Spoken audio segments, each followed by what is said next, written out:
المغاربه كانوا احسن منا في كل الاصعده. هذه كلمه الحق لازم نقولوها. كنا بعاد. شوف انا الدرس الكبير للمدرب، المدرب المغربي سعيد شيبه. ايوه، هذا درس للناس اللي تحترم الناس المهنه. في التحذير ماذا قال شيبه؟ قال لك منذ 9 أشهر واحنا نعمل، صح ولا لا؟ لتدارك تلك الخساره في النهائي والاستثمار في المكتسب. مؤمن الله غالب حكيمه ديال الامه. الام والابن الله طوف تقدر تكون فخوره به كثير، لانه اللاعب هذا مد كثير للفريق الوطني، وتشوف اخلاق كما هذه ما شاء الله. ويعني كان حاب يفرح الجزائر اكيد، ولكن يحب يهدي الامه ربما فوز او هدف او شيء من هذا القبيل. وكما كنا نهضروا مع الشيخ بوعلام دوكا يحسوا اكثر منا شيخ. سي توطافي نورمال، سي لي بارون لما يكون عندك قوه كما هذه، كما الام ديالك توقف معك وتساعدك صحيح، تكون في الملعب خاصة، أمر يعني صعب جدا أنك تعيشه. ولكن احنا نقولوا هذه كرة قدم يعني صحيح، صورة مؤثرة جدا كما تفضلت حكيم وقلت. ونظن أن اليوم وقت حفظ الدروس وعدم يعني الاصطياد في المياه العكرة وتصفية الحسابات والتموقع. هناك من يريد، من دائما يستثمر في مثل هكذا خسارات ليست نكسة، لأننا في الدور الثاني لا أحد يستطيع أن يقول أنك أنت بدون عمل قاعدي تفوز. إخفاق بارك الله فيك. إخفاق، خليني نقول إخفاق. إذا اليوم لازم نستثمر ولا ننتظر إخفاقات الآخرين فقط للتموقع وكما يقول لك الإسراع لأخذ المناصب. حبيت ناخذها هذه النقطة في نهاية البرنامج. وعلى كنت وقفت عندك قبل ما نذهب إلى الفاصل، ثم بعد ذلك ندوة صحفية لسعيد شيبة. أنا حبيت تعطيني وين ما كناش، مازال حبيت نعرف التفاصيل، وين ما كناش أفضل، وين ما كناش حاضرين. هل كان لازم نغيروا بعض الأمور؟ المدرب رزق رمان تحدث على أنه حول خياراته، على انتقادات كثيرة اللي مثلا بدني الظهير الأيسر قال لك أفضل ظهير أيسر في الجزائر، يتحدث على الخيارات تاعو اللي كاين. ما رأيك أنت؟ هذا هو المشكل. أنا هو يعني الأشياء اللي قالها هو عايشها وهو حاس بها. احنا نقدر نقولوا أنه الفريق ما لعبش مليح، لكن عنده هو الأسباب مثل ما تكرم قال على الظهير الأيسر. لكن أنا بيني وبينك حكيم نشوف أنا الدرس الكبير للمدرب، مدرب المغربي سعيد شيبه.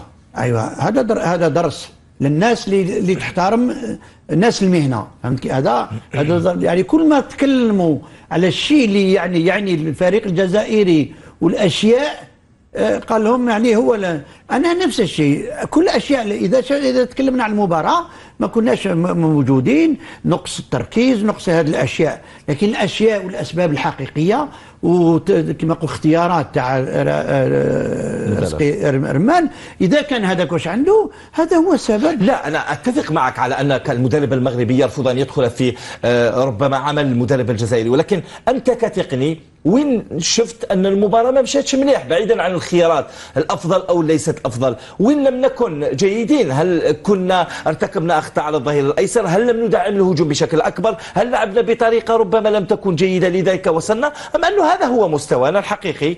لم نستطيع الوصول الى مباراه اخرى. اريد ان اعرف راي تقني يعني اذا شفنا على مستوى يعني المستوى الوطني هذا هو اخر مستوى بكل صراحه. هذا هو، وهذا ما يتلام عليه.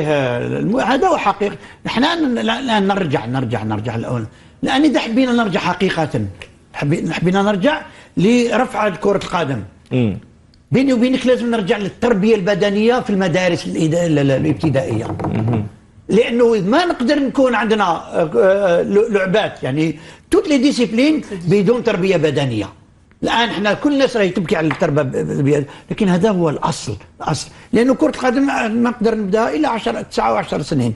قبل 9 سنين وين رانا احنا؟ يعني ما هو حاصل وما كان حاصل بوعلام لاروم هو انه لم يكن حقيقه. كنا نكذبوا على الناس في التكوين ولا كيف؟ يعني اريد ان اعرف. هذا كلامك يعني كصحفي. لا، اريد ان اسال. انا اسال فقط. تسال، لكن هذا كان ممكن. الان اليوم شفنا المغرب، يعني الفريق المغربي ظهر باشياء. يعني احنا اليوم نشوف لا سوبيريوريتي نيميريك، كل الاشياء كما اقول لك الموجوده في كره القدم شفناها موجودة.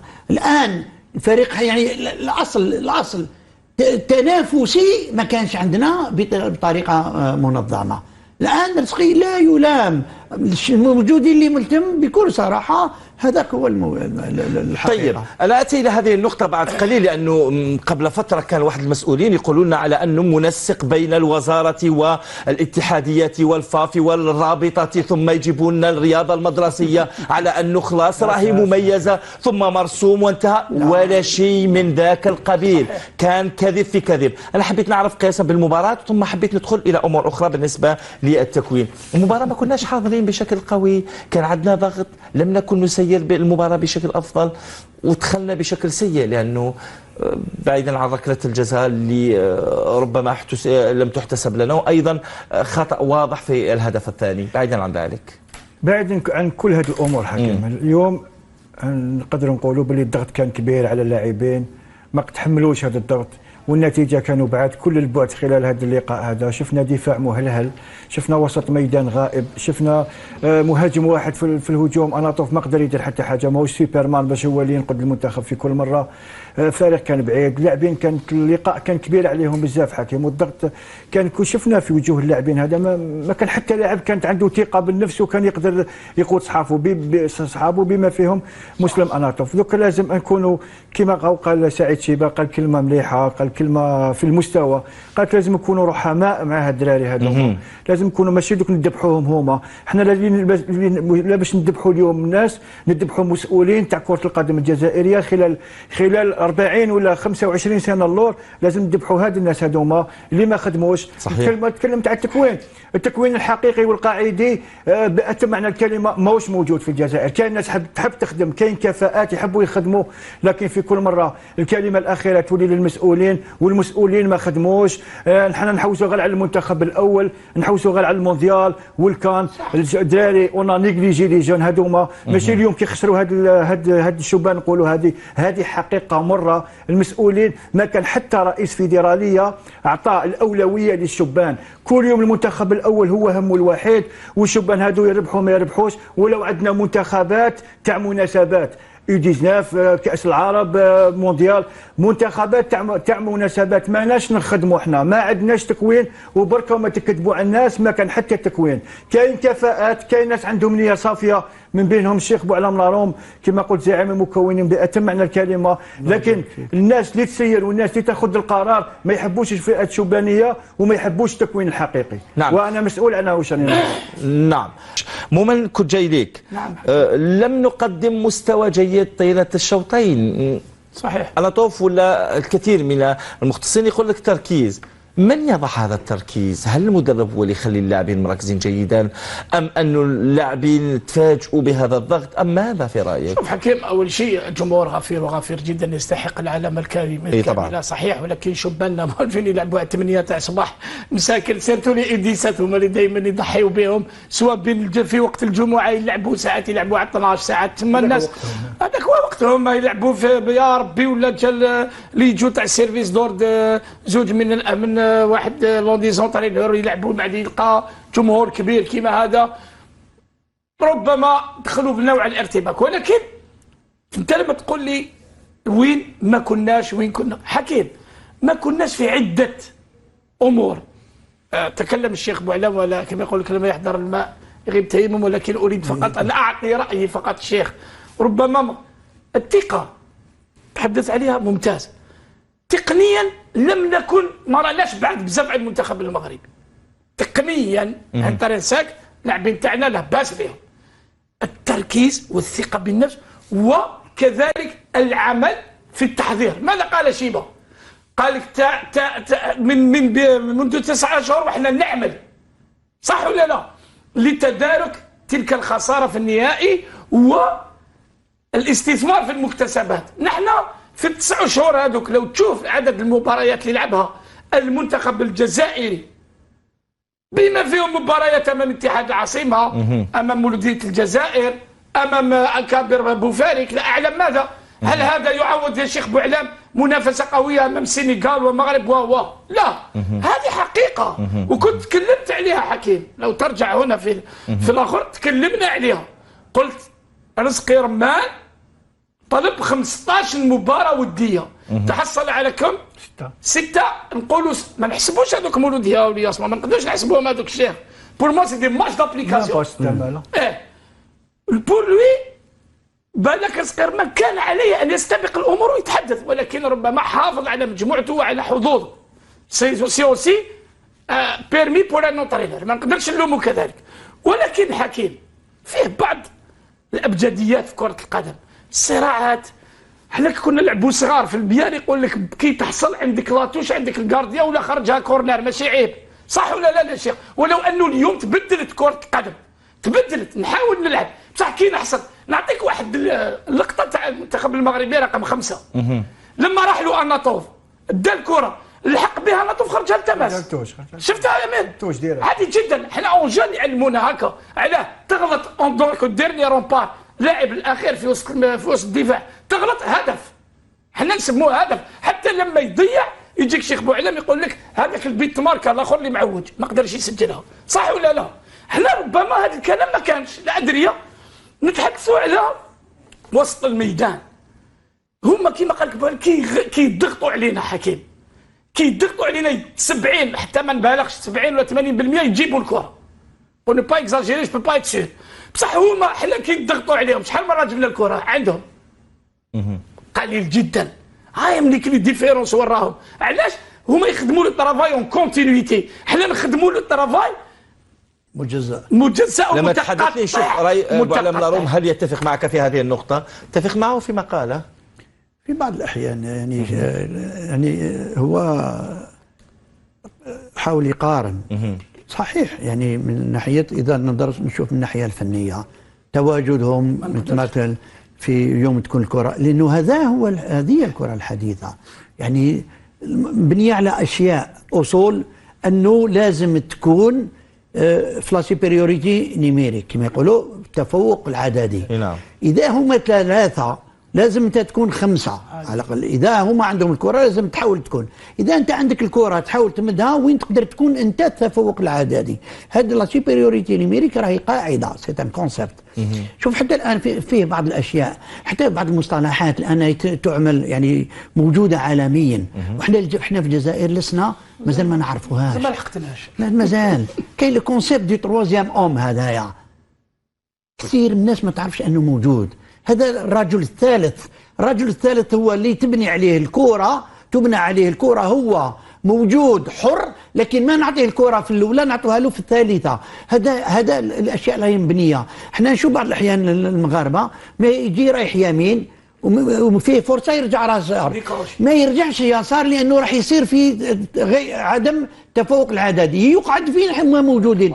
هذه الأشياء راهي أصلية. حكيم قبيله تطرقت على شيء، نعم. لكن كنت اودي الان قلت فيه بعض المستشارين ولا بعض المسؤولين الوزراء. نعم. حكيم لو نقول لك انه فيه الناس في الجزائر ما يفرقوا بين الرياضه المدرسيه والتربيه البدنيه، صحيح. يعتبرهم نفس الشيء. صحيح. ليديكاسيون فيزيك شيء، لو سبور سكولير شيء. ليديكاسيون فيزيك c'est tout ce qui est pour préparer le citoyen sportif, et le sport scolaire c'est الممارسة، الرياضة يعني عدة الرياضات باش يعني من بعد يكون نعطيك في البلدان القوية، في البلدان لأنه درست هذه الأشياء فيه بعض في التربية يعني في الأسبوع بين 5 سنوات و9 سنوات يديروا مرة ممكن 2 أو 3 ساعات تربية بدنية. يوم يصلوا 9، يوم نسأل بعض الناس نقول لهم يوم اللي كان يدير 2.5 ساعة شحال يولي يدير؟ واحد يقول لي 4، واحد 5، واحد 6 يطير. هما بالعكس، إذا كان يدير 2.5 ساعة يولي يدير ساعة في 9 سنوات. علاش؟ 1.5 ساعة ذيك يعطوها أنه الطفل هذا ممكن يروح في نادي باش يستعمل الرياضة اللي يهوى بها زيادة في لا سبيسياليزاسيون.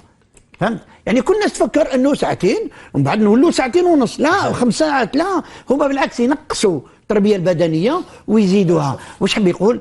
احنا الان لا الاطفال هذوما يوم يجونا المدرسة نحاولوا انه لا سيزيام تاعو يجيبها، نبداو له الكارطاب كبير، نديروا له لي كور ويا رايحه، ومن بعد نزيد له النافياماني، ومن بعد الباك، ومن بعد الشهاده هو رايح. اوكي، ما يدير لا رياضه لا والو الا من رحم ربك.